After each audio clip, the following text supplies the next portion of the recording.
Rahim. I want to talk about democracy again, and I want to give you guys an instance. For you guys that follow, politics in Africa, you all know that Mozambique recently had an elections, October 9th. Ethernet cable. I'm sorry, guys, I didn't connect my Ethernet cable. So if there's a lag, bear with me. It's gonna be okay. It'll settle in. I'm just using straight up Wi-Fi. I kind of moved my situation. But anyways, I just want you all to know, I'm going to play this video for you. I want you all to see this. This was what happened in Sierra Leone, and I'll play for you what is happening in Mozambique. The reason why I'm going to play what's happening in Mozambique, because I also want you guys to give what is happening in the Sahel, Niger, Burkina Faso, Mali, and all these countries where coup d'etats are taking a rise now. Because again, the thing that occurred back in the 90s, when military leaders all over the place, and the people got fed up and said we want democracy, right? And then these leaders have come through now through democratic means, but they don't want to lose. They don't want to leave power again. When they lose elections, they physically and violently take these elections because they don't want to leave anymore. They forget that we had, military rule, and the people said we're fed up, we're done. We don't want no more military rule. Therefore, we want democratic dispensation. But when the people have a democratic dispensation, what is happening is these leaders become autocrats, become totalitarians and dictators. So I'm going to play this video for you all. I want you guys to see this first. This was how some members of the international community described the elections in Sierra Leone. So I want you guys to see this, and then you can understand exactly where I'm going. So once I bring in the Mozambique video, you'd understand exactly what I'm talking about. But it's a shame. And it's disgusting, but the lag in between. I'm sorry about that. All right, let's listen to this. Greg, I'd like to begin, and welcome. Greg, I'd like to begin with a comment you made about Africa, where you said that the hope for democracy is receding there in proportion to the loss of influence of the Western powers. What's the situation there in Africa?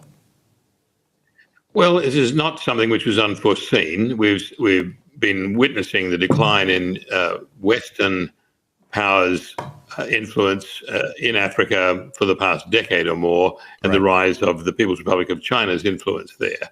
Right. I wouldn't say that Beijing is at the top of its game in Africa, but it is offering more than the West can offer.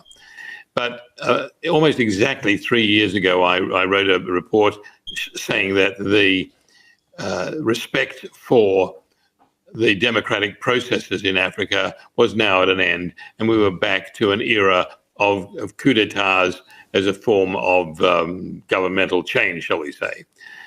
So that situation has really come to pass. The last 3 years have seen a lot of African countries changing their government or retaining their government through the falsification of elections, the use of military and police force to intimidate voters and the like. We saw it in the Nigerian presidential elections on February 25th. And particularly, we've just seen it in the Sierra Leone presidential elections of June 24th. Absolutely. What we saw there was, if you like, President Julius Maada Bio, a former Army Brigadier General, who I know actually, and he went about going for re-election for a second term as president with all of the guns blazing, literally. There were 3 or 4 attempts to assassinate. So that was actually quite profound because the military and the police were used in those assassination attempts, the Presidential Guard and the like. And they were in uniform, they were being videotaped by bystanders. And the last attempt on Dr. Kamara's life was the day after the June 24th poll closed, when it looked as though, by some fluke, Dr. Kamara could be declared winner of the election. In fact, that day, Dr. Kamara and his deputy did come out with a press statement saying that they claimed victory in the election. So President Bio was desperate that this should not occur.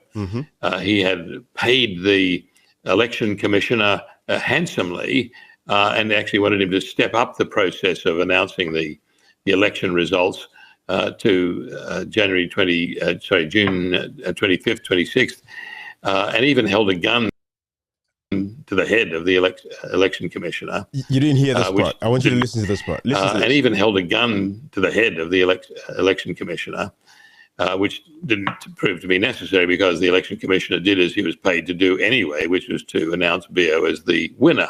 All right. I'm going to come back to this. All right. I'm going to come back to this. And like I said again, I want to share with you guys exactly what happened in Mozambique so you guys can see the outcomes of the election and how democracy is dying, across Africa.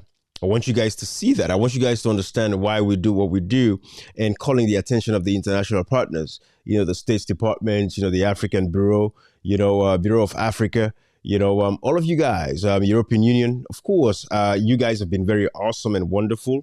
But we just want you all to know that what is happening in Sierra Leone today is a fluke in Africa as a whole. I recently saw another news where Germany is pulling, its embassy from Mali, because they said, oh, well, because there's no democracy over there, so we're going to remove our embassies from these countries, basically from the Sahel. But they're failing to act when these African leaders are not treating their people right. They see what happened in Sierra Leone, but they're all sitting back and watching and observing whilst the people are crying to say, hey, we had an elections. In Sierra Leone today, the results of the elections is not available. And these are the things that people are talking about. The American ambassador, Ambassador Brian Hunt, came out and said, there is no election results. So this is the problem that we have, and this is what we're dealing with. But the international partners, which of course we should not be calling them because, again, America just had an elections. The elections went well in America. Nobody had to intervene, right? Everybody, we saw the results in real time and everybody knew Trump won. Are we happy? So a lot of people are not happy that he won, but hey, he had the most votes because the people came out and voted for him. So these are the things we're saying. And we want you guys to pay attention to what is happening now. Mozambique recently had an elections and look at what happened over there. I want you guys to listen to this. Listen to this so you can see what I'm talking about. Relief in sight for Mozambique as the protests over allegations of vote rigging look set to continue in this country located on the southeastern coast of Africa. The protests have escalated since election authorities said that the Frelimo party had won the 9th October vote, extending its 49-year-old rule. The results have been disputed, fueling clashes between the police and protesters, which have killed at least 30 people. Ragini Sudhir Chore has more.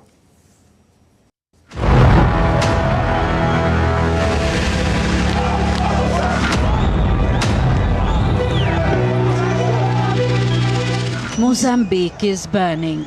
The country's politics has been upended and its citizens are in a state of turmoil. People are out on the roads protesting against President-elect Daniel Chapo. The Frelimo party has ruled Mozambique since its independence from Portugal. Remember, the Frelimo party has ruled for more than 49 years. They lost the elections. They fraudulently announced themselves as the winner. Mozambique is burning down. This is what Africa has turned out to be.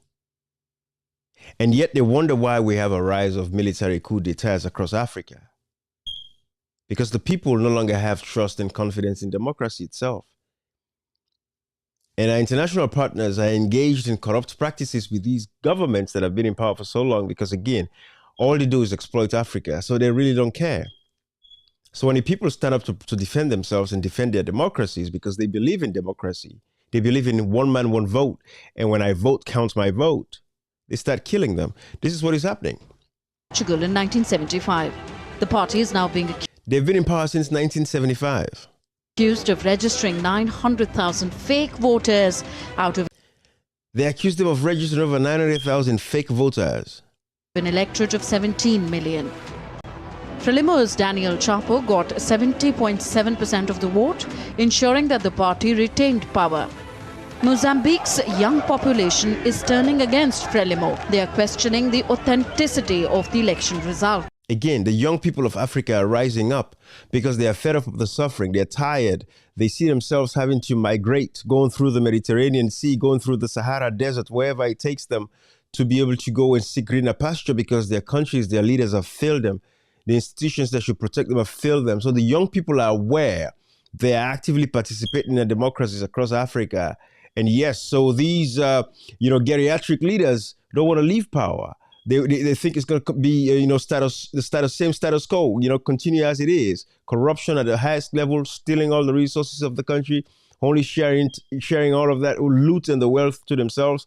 They don't share with the population. They just share with their family members and friends and party sympathizers based on tribal and regional and sectional, basis. This is what is happening, and the young people of Africa are waking up and saying enough is enough. And so that is why they know that the elections was rigged in Mozambique. Same thing, they're standing up and questioning the fact that, hey, the results that you announced is not authentic, because we know the young people of this country, we form the broader part of the population. We did not vote for you. We're tired of you guys. We want you out. Incumbents across the world are seeing a rebellion among the people. If you have an elections right now in any country, the incumbents are going to lose those elections because the people are fed up, and they think that the incumbents, the ones that are in power right now, are the ones that are actually causing the problems, are the ones that are actually causing them to be poor, which is rightfully so, are the ones that are causing them to suffer high prices of goods and food and all of that stuff. So they're taking it out on incumbent governments. So incumbent governments are bound to lose the elections right now. And the ones that, of course, uncivilized as we are, a lot of African nations, they just cannot accept the fact that the people don't want us no more. And that is the problem that we have, and which is what you've seen in Mozambique. Look at this. The young, unhappy Mozambicans are paying the price as the country faces some of the worst post-election violence. Protests broke out on 21st of October. They have worsened since then, turning into the biggest protest in an independent Mozambique. On 7th November, police fired tear gas at protesters. Anger has mounted since the election authorities said that Frelimo won the election, extending its 49 years in power. Human rights groups claim that at least 30 people have been killed in police crackdown. The election was hotly contested, with many young people supporting an independent candidate, Venancio Mondlane. But Mondlane only got 20.32% of votes. Mondlane, who is backed by the Podemos party, claimed that he won the vote. He alleged electoral fraud and manipulation in favor of the Frelimo party. United Nations High Commissioner for Human Rights, Volker Turk, has warned against the use of unnecessary or disproportionate force. He said that police should... But this is what is happening. They are using, force now against the people. The young people of the country voted for the independent candidate. They know that they voted unanimously, a lot of the young people and a lot of the people in the country, because they're tired of 49 years in power. They voted against these guys, but these guys will not give up power. And this is the same thing that happened in Sierra Leone. It's what is happening, across, Africa at this point in time. So watch out for more elections to come. It is the same thing that's going to happen. Protests in line with Mozambique's international human rights. You'll see that at the end of the day, families are getting hurt now. Look at this. This is BBC I reported on this. Family and friends of 16-year-old Antonio Joaquim have gathered to bid their final farewell. 16 years old was killed. But let's listen to his story. Out in the streets of Mozambique, power grabbing. Democracy is dying across Africa. Well, this was the outcome the APC executive wanted. So when Dr. Samora Kamara said, okay, let's come together as a party and make a decision, let's go through the peaceful route to resolve this. Because again, probably Dr. Samora Kamara would have been in power right now if maybe 200-300 people would have died. Because that is what they are saying they should have done. Should people have to lose their lives every time we have elections? Why is it that us as Africans are not going to wake up and say enough is enough of this foolishness? When are we going to be civilized? When are we going to conduct elections and let the people's voice speak for itself? When are we going to have elections and these elections results are counted, free and devoid of corruption, of thievery, of barbarism, of violence? Yet we claim we are civilized. Look at what this family is going through. A 16-year-old. Listen to this story. Reported by BBC News. They said he was taking part in a pots and pans protest in Mozambique's capital when police used live bullets to disperse crowds. Antonio is the latest casualty of weeks of protests that have gripped the country since the governing party, Frelimo, won the disputed presidential election in October. The party has been in power for 50 years. His friends 50 years, man. The people said we're done, we're tired.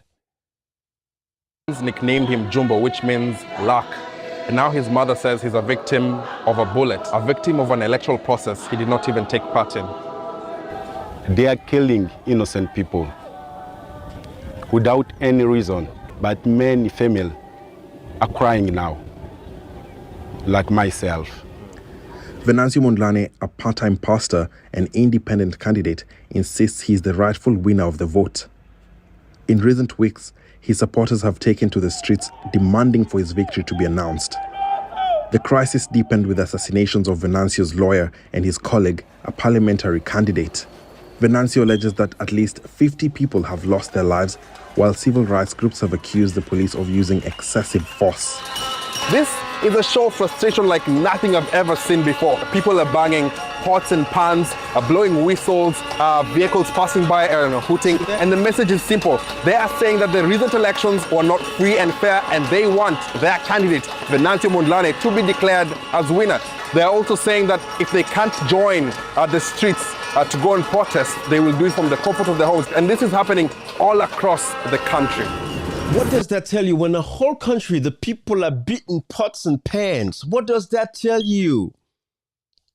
They voted against you, but yet they're killing the people in the streets of Mozambique. In Sierra Leone today, Dr. Samura Kamara, the APC flag bearer, decided to go the peaceful route. Yet ECOWAS, they're sitting there. They gave Sierra Leoneans a date that September 15th to the 30th, a council will be deploying troops, peacekeeping troops to Sierra Leone to stabilize the country. Until this day, they haven't come back to tell us why. It's been almost 2 months now. We haven't seen a council or ECOWAS troops deployed to Sierra Leone. No explanation. They are taking the people of Sierra Leone for granted because there is seeming peace. And this was some of the issues we discussed with Dr. Samura Kamara when we had him on this platform. Because they're assuming because there is seeming peace, that is why they're sitting aloof and they're watching and waiting until disaster strikes. The people are demanding in Sierra Leone that we voted, give us our results. How can we go vote and there is no results to show for the elections? They are demanding, they are asking these tough questions, yet the international partners are sitting there and waiting until people start losing their lives senselessly before they'll jump in to say they want to take action. When is Africa going to be civilized? When are we going to be civilized as African people? And it's not just about wearing all the expensive clothes and shoes that these guys shop all day. When are we going to treat ourselves like human beings? We have elections for a reason. It's a simple process. If you've done what you said you were going to do, allow the people to make the decision. Allow the people to make the decision to choose you. If the people say we don't want you no more, go. Leave them alone. You can always come back. So across Africa, democracy is dying. And everybody else is sitting aloof. The United States, everybody, the States Department, you guys are sitting there, European partners, you're sitting there. But I don't blame you. Because, again, I know we Africans have to take the law into our own hands. And we have to do what's right by ourselves. We have to, you guys want us to keep fighting constantly. And whilst we're fighting, you're coming in and taking the mineral resources that we have. And yet you have leaders that are greedy and selfish, criminals, bunch of thieves and crooks and rogues. That all they think about is power, power, power. And the meaning of democracy itself, the true meaning of democracy, which is power of the people, for the people, and by the people, is not respected at all. It's just a facade to say we have a democracy when the voices of the people and the will of the people are not respected. And what is the essence? And yet when we have all these coup d'etats across Africa, they will tell you that, oh, we don't recognize them. But the people prefer military coups today to Africa than the democratic governments, so-called democratic governments that they have. Because they cannot simply respect the constitutional rights of the citizens. The power is inherent in the people. Democracy is the power of the people, for the people, and by the people. In Sierra Leone, Section 5, subsection 2 makes it very clear. It says, through this constitution, sovereignty belongs to the people. The government derives its legitimacy, its authority, and its power from the people. What is so hard about this? Why do we have to have an election where the result is not announced? There is no result. The ECSL commissioner just announced the result because he had guns, to his head. These are the realities that we're dealing with.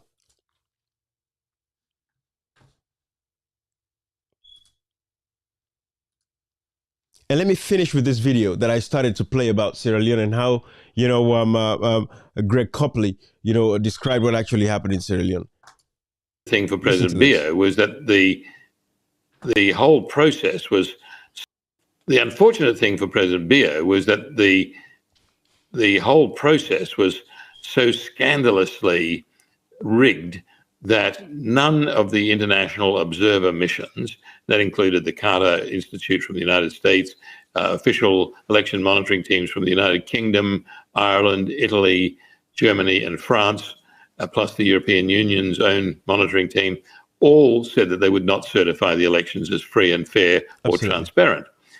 So President Bio looked as though he was going to be cut off from any Western recognition, but still persists with his claim of election victory. His neighbor, the president of Guinea, was getting set to come in and perhaps seize some Sierra Leonean territory, and he said he would go in and arrest Bio in the capital, Freetown. Right. That didn't happen, but President Bio did go to Conakry, the capital of Guinea, to negotiate with the interim president of Guinea, who is also a military president. Guys, this is what we're dealing with. So, I'm not going to make this Power long. your organization with a true... I just got home from work, and I thought that I had to do this when I saw this news on my way coming. I had to share with you all. Let's continue to protect democracy. It works. We just have to be civilized as Africans. And we're calling on the international community to come to Sierra Leone and restore democracy again. Give the people their power back. That is all we're asking for. The people voted. There is no election result. Anthony Blinken, the State Department, every one of you guys, please. Sierra Leone is seemingly peaceful today because the people have a leader who is very peaceful, Dr. Sambura Kamara. But don't take the people of Sierra Leone for granted. There is no election result. There's no way we're going to tolerate that. The ECSL should announce the result. If there is no result, we're asking for a rerun of that elections. We're not going to let time pass by and say, oh, it's been almost 2 years now, forget this thing. No. The people suffered to vote. Respect their ballot. Just like you respect the votes of the Europeans and the Americans. Respect the vote of the African people. Mozambique is on fire now. Don't wait until Sierra Leone gets on fire before you want to take action. Bye-bye, everybody.